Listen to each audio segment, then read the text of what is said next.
que acontece com o Corinthians é inacreditável.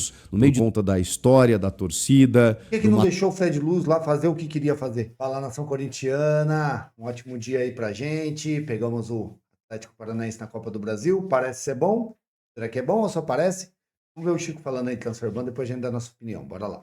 Fala pessoal, tudo bem com vocês? Bora falar do Corinthians porque o Transferban foi confirmado. Só que esses valores podem aumentar, eu vou te explicar essa história. Como é que fica a janela de transferências e o sorteio da Copa do Brasil? Chega mais, eu sou o Chico Garcia, inscreva-se no canal e vamos juntos. Bora atualizar as notícias do Timão porque aquilo que a gente esperava aconteceu. O Corinthians correu para confirmar e inscrever o meia atacante Vitinho, ex-Botafogo, Inter, Flamengo, jogador muito conhecido que estava na Arábia Saudita, sem clube desde que encerrou a temporada, há cerca de 2 meses. O Fabinho Soldado foi lá, 31 anos o Vitinho, acertou com ele já foi anunciado, tudo certo. Acho que é um jogador que vai agregar, tem uma ótima finalização, jogador que não é mais um velocista, mas tem característica de drible, de presença no ataque, é muito bom jogador. Acho que o Corinthians acertou diante das dificuldades que tem. E elas aumentam a partir de agora. O Corinthians correu para contratar o Vitinho, que era uma negociação encaminhada, na segunda-feira, porque sabia do que poderia acontecer e aconteceu. O Corinthians já havia sido condenado, né, em última instância, pela Corte Arbitral do Esporte, a pagar os 33 milhões de reais ao Santos Laguna, do México, pela aquisição do zagueiro Félix Torres.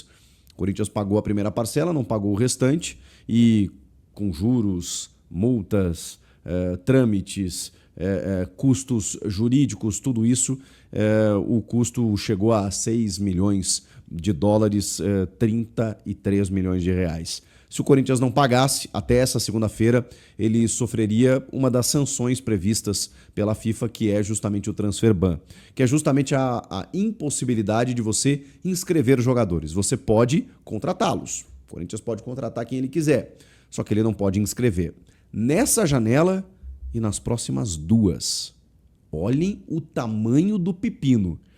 Não pode inscrever nessa janela, na janela do final do ano e na janela do meio do ano que vem. Só na janela do final de 2026 para 27.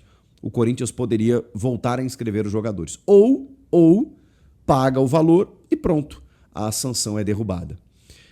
De onde o Corinthians vai tirar esse dinheiro, eu não sei, porque ele já antecipou receitas da Liga Forte.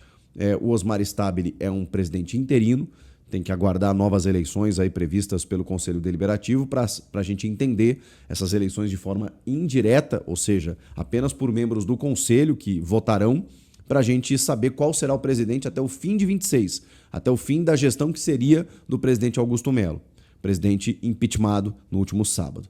Pois bem, e agora que você não pode contratar? Você tem que pagar esse valor, beleza. Não sabemos o que vai acontecer nos próximos passos. O fato é que as contratações estão emperradas, interrompidas. O Corinthians não pode mais contratar ninguém. Como eu disse, pode, não pode inscrever, então não vai contratar. Não pode contratar nesse momento. Mas esse valor de 33 milhões de reais, que já não é baixo, por um zagueiro que você pouco utiliza, porque ele realmente se mostrou, desde que chegou, insuficiente, ele pode aumentar. Por quê? Porque ainda tramita também no CAS, na Corte Arbitral do Esporte, processos envolvendo Rodrigo Garro e Matias Rojas. Lembram dele? Pois bem, só o Rojas, 40 milhões de reais. O Garro, mais 25 milhões de reais. Então a gente está falando de 65 milhões de reais, com os 33, estamos falando aí de cerca de 100 milhões de reais que o Corinthians terá que despender para poder liberar, né, destravar esse Transferban e poder contratar. Como isso vai acontecer, gente? Eu não sei. O fato é que o Corinthians ainda aguarda essas 2 decisões a respeito do Rodrigo Garro e do Matias Rojas, mas também já houve derrotas jurídicas do clube que apenas aguarda a punição, a sanção, para ter que pagar, né? O Tajeres, no caso do Rodrigo Garro, e o Matias Rojas, o próprio, que entrou com uma ação de justa causa contra o clube, contra o empregador. Eu nunca tinha visto isso, porque simplesmente combinaram uma coisa com o Rojas, não cumpriram, e ele já tinha ameaçado fazer isso e fez. E tá aí, né? Foi uma incompetência, uma barberagem dessa gestão que culminou nesse, não só no valor estratosférico de 40 milhões por um jogador que você não usou, mas também pela implicação jurídica e administrativa que é um transfer ban impedindo o clube de contratar. Olha que insanidade. E o Félix Torres é a mesma coisa. O Santos Laguna enviou não sei quantos e-mails cobrando e nenhuma resposta. Vocês esperam o quê? Que o clube que vendeu o jogador, que depende muitas vezes desse recurso, faça o quê? Cara, não vai me pagar? Tá bom, vou acionar a FIFA. E é o que está acontecendo. Então, o Corinthians também colhe frutos de péssimas administrações. Meu Deus do céu. De péssimas decisões. E aí tem a ver também, nesses casos especificamente, então, dessa gestão. Não apenas daquelas passadas que merecem todas as críticas. A gente está falando de caras que hoje estavam há pouco tempo no Corinthians e continuam fazendo as mesmas coisas erradas e jogando o clube, né, às traças da maneira como está. Assim, das minhas raivas, assim, eu defendi muito o Augusto, mas, ele usou muito a RT como muleta. Ah, mas a RT fez isso. Ah, mas a RT foi um lixo. A RT é um lixo, acabou com o clube. Mas o Augusto e a turma dele também acabaram com o clube. Isso aí é a prova. Rojas, esse acordo que ele fez, foi ele que fez esse acordo com o Rojas. Ele parcelou e falou, se a gente não pagar uma, você tem direito a todas e pode pedir a rescisão e sair. Isso aí não existe. Olha o contrato que o cara fez, entendeu? É coisa de doido, cara. E, é triste, hein, cara?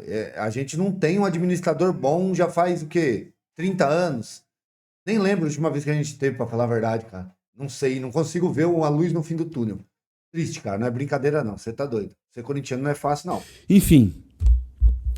Vamos lá, vamos falar de coisa boa, tentar olhar por um prisma um pouco positivo, porque o Corinthians eliminou o Palmeiras, está nas quartas de final da Copa do Brasil, não vai bem no Brasileiro, é verdade, né? Ganhou um jogo nos últimos 10, mas na Copa do Brasil tem um treinador que é especialista, já ganhou 3 competições, gosta de mata-mata, eliminou o Palmeiras, alguns favoritos ficaram pelo caminho, como o próprio Flamengo, como o próprio Palmeiras, como o próprio São Paulo. E agora que o Corinthians terá pela frente Copa do Brasil tá boa pra nós. Atlético Paranaense, que eliminou o São Paulo, inclusive, num jogo de ida em que o São Paulo poderia ter feito muito mais do que o 2-0, depois toma um gol, vira 2-1, deixando uma vantagem mínima de apenas um gol de diferença para decidir fora de casa, na Arena da Baixada, perde o seu goleiro Rafael com 3 minutos de jogo, entra o Jandrei, que é contestadíssimo, né? Inclusive já foi embora, já foi jogar no Juventude, toma um gol de uma bola extremamente defensável, como havia tomado no primeiro jogo, inclusive, e esse 1-0 leva a decisão para os pênaltis. O Santos, goleiro do Atlético, pegou as 3 penalidades. A terceira, inclusive, do próprio Jandrei, que não sei por que quis ali, sei lá, salvar toda a sua reputação num pênalti e, na verdade, jogou tudo a perder. Mas por que eu fiz esse resumo? Porque o Atlético, assim, não tem a prioridade... não tem como prioridade a Copa do Brasil, e sim a Série B, onde o time está numa situação até bem difícil, acho que é 12º, perdeu para o Criciúma agora recentemente. O Odair Hellmann, que é o técnico lá, tem dito claramente que ok, estamos indo e tal, ou seja, o Atlético não queria nem passar pelo São Paulo e passou. Não estou dizendo que ele não vai querer passar pelo Corinthians. O Atlético sabe que daqui a pouco, né, se chegar numa semifinal, numa final de Copa do Brasil, vai fazer história, vai arrecadar dinheiro, vai dar moral daqui a pouco para se recuperar na Série B também. Os caras, obviamente, vão jogar quando entrarem em campo. Mas existe um foco estabelecido que não está na Copa do Brasil. E vamos lá, é um time de Série B do Campeonato Brasileiro. Então, dá para dizer que o Corinthians deu um pouquinho de sorte no sorteio. É sempre complicado falar isso, né? Mas assim, entre todos os times... O Corinthians se iguala, né? Série Tem B. que saber que o Corinthians se iguala. E o Corinthians tem mais time que o Atlético Paranaense. E decidirá em casa, nesses confrontos que acontecerão no final de agosto e início de setembro. O primeiro jogo será em Curitiba, na Arena da Baixada, e a decisão na outra semana dentro da Neoquímica Arena. Ou seja, o Corinthians tem pleníssimas chances de bater o Atlético Paranaense nesses 2 jogos e chegar até uma semifinal de Copa do Brasil. O que acontece com o Corinthians é inacreditável. No meio de tudo isso, da crise política, administrativa, financeira, jurídica, no meio de tudo que está rolando, o Corinthians ainda pode chegar numa semifinal de Copa. E aí, no chaveamento, vai pegar o vencedor do Clássico Mineiro, entre Cruzeiro e Galo. E aí dá jogo, né, gente? Claro que até lá o Memphis está de volta, o Carrilho não volta mais, mas assim, se tiver Memphis, Yuri, Garro, jogadores titulares, dá jogo contra Cruzeiro ou contra Galo. Acho que dá. E aí, o Corinthians pode até chegar numa final de Copa do Brasil, onde do outro lado tem Vasco e Botafogo, Fluminense e Bahia. É uma competição muito interessante e muito possível, né? Porque a gente está falando de mata-mata, onde as coisas se equilibram. Então, acho que o Corinthians tem muitas dificuldades nesse momento, mas ao mesmo tempo acaba superando certos desafios por conta da história, da torcida, do mata-mata e de tudo que vocês já sabem. O que vocês acham que vai rolar? E sobre essas dívidas, hein? Sobre o Transferban, que loucura. Comenta aqui, inscreva-se no canal e eu volto na próxima. Tchau! Vamos lá. Vou dar minha opinião. Não esquece de se inscrever no canal lá, ó. Segue o canal Chico Garcia, tá bom? Vou deixar o link do canal dele aqui nos comentários, fixado, e na descrição. Se inscreva também no meu canal aí, Resenha Arena 1910. Trazemos react do Corinthians, react de torcedores, parte política.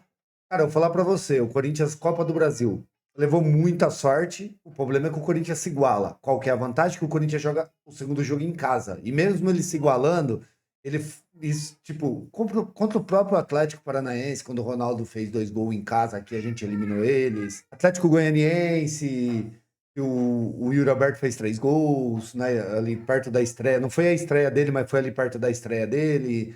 Vixe, vários casos aí de que o Corinthians perde fora e recupera, porque em casa o Corinthians é muito forte. Eu tô falando da Neoquímica agora, mas isso era no Pacaembu, e o Corinthians não é o campo, é a torcida do Corinthians incentivando.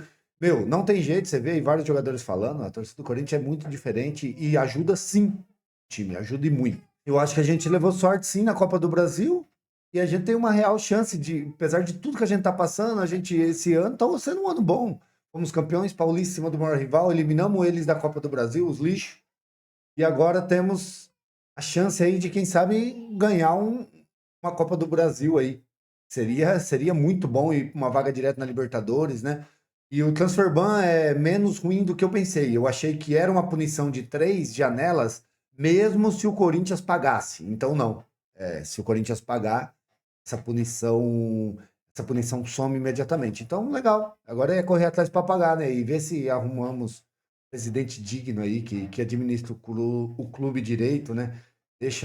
Chama o Fred Luiz de novo, deixa o homem trabalhar, que o Augusto também não deixou. Isso é uma crítica, assim, o que eu mais, assim, senti raiva da parte do Augusto foi isso. O Fred Luiz não conseguiu trabalhar, cara. Se ele tivesse conseguido, se ele conseguisse fazer alguma coisa lá dentro, e aí, ele não deixou porque ele não queria ser, foi impeachmentado do mesmo jeito. Não tinha pra onde correr. Por que não deixou o Fred Luz lá fazer o que queria fazer? Mas é isso aí. Eu vou trazer um vídeo eu mesmo falando só da parte política, o que eu penso e tudo mais, beleza? Valeu demais, tamo junto, fui.